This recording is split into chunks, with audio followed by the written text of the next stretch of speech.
So what could the Roman Empire, modern China, and India possibly have in common? Well, the answer is pretty surprising and, honestly, a little unsettling. It all comes down to a fundamental clash of loyalties. Today, we're going to dig into why some of the most powerful states in the world persecute Christians. Okay, so here's the big puzzle we're trying to solve. I mean, think about it. Why would a huge, powerful government risk getting slammed on the international stage just to go after a minority religion? It doesn't seem to make much sense on the surface, right? But as we're about to see, the answer is buried deep in a conflict over one simple question: who's really in charge? To really get what's happening today, we actually have to go way back in time. We need to look at the original blueprint for this kind of conflict, which takes us all the way to Imperial Rome. What happened there really set the stage for everything that followed. Now, this is absolutely crucial to understand. The real fight in Rome wasn't just about which gods you happened to worship. It was about where your ultimate allegiance lay. This was a political problem, not just a theological one. That's a key distinction we got to keep in mind. And this right here, this lays out the heart of the matter perfectly. On one side, you have the Roman state's absolute demand: Caesar is Lord. The emperor wasn't just a political leader, he was seen as divine, the final authority on everything. But then you have the Christian confession: Christ is Lord. Now that little statement was revolutionary because it meant that no earthly ruler, no emperor, could ever be God. These two claims simply could not exist in the same space. The theologian Joseph Ratzinger really nailed it when he wrote this. Christianity also quietly insisted that Caesar was not a god and might not behave as if he was God. This was a quiet but incredibly profound challenge to the absolute, divinized power that the Roman state was built on. And this led to something that literally changed the world: the desacralization of the state. What does that mean? Well, Christianity basically introduced this radical idea that political power isn't sacred. It's not divine. The state is a human thing and it has limits. And those limits are set by a higher divine law. It completely changed the game. So here's the big thing to take away from our look at Rome. This fundamental clash over ultimate authority, it wasn't a one-off thing, unique to ancient history. It's a pattern, a blueprint. And now we're going to see how that exact same dynamic is playing out right now in our world. First up, let's head over to China. What we're seeing there is a really striking, modern replay of this very ancient conflict. Only this time, it's not an emperor demanding ultimate loyalty. It's the absolute authority of the Communist Party. You see, in China, the Communist Party isn't just a government. It acts like this sort of sacred, untouchable authority. Communism, as the official state belief system, makes absolute moral claims and demands total loyalty.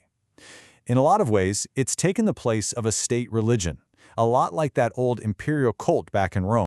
So because the party is demanding this total loyalty, any allegiance to a higher power, like God, is immediately seen as a major threat. And just listen to these accusations. They sound eerily familiar, don't they? Christians are charged with disloyalty, with undermining public order, with challenging the party's authority. It's the same script, just a different century. Okay, so now let's shift gears and take a look at India. We're going to see a very similar conflict over ultimate authority, but this time with a different twist. It's not a political party that's become absolute, but the idea of national identity itself. In India, things look a little different on the surface, but the root of the problem is the same. Under the influence of Hindu nationalist ideology, being a loyal Indian is becoming more and more tied to conforming to a very specific religious and cultural vision of what the nation should be. The state's authority is getting fused with this absolute idea of national identity. And again, just look at the accusations. Christians are seen as undermining national unity, as being disloyal to the nation's cultural identity. And why is that? Well, because their ultimate allegiance is to a global community of faith, something that goes way beyond any single nation or culture.